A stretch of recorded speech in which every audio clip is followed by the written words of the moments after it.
આજે બનાવ્યું છે આપણે આઈસ્ક્રીમ સેન્ડવિચ અને એને એમ કહેવાય કે કેક આઈસ્ક્રીમ કેક કહેવાય, કેક આઈસ્ક્રીમ કહેવાય, બધું કહેવાય.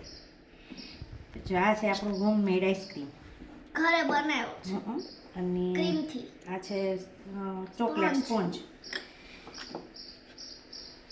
Chocolate sponge ready? હવે એની ઉપર મૂકી દેવાનું છે એક જામ આવી રીતે. મમ્મી ચોકલેટ તો નાખું હો.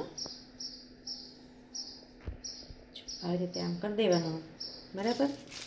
પછી લીધું છે આપણે ક્રીમ. એનથી ફૂલડા કરવાના, બોર્ડર કરવાના, ખાલી થોડું ક્રીમ નખાય, ક્રીમ બહુ ખવાય નહીં ને. શરદી થઈ છે.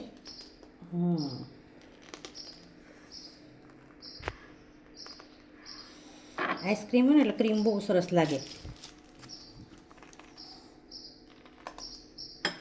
આવી રીતે આમ કર્યું હોય ને કરી દેવાનું.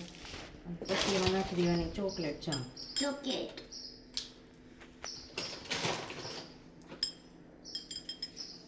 ભાવશે? અને ટ્રાય કરીએ કાલ.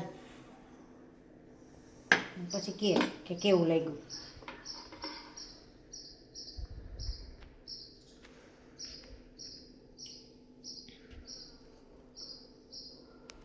ભાઈ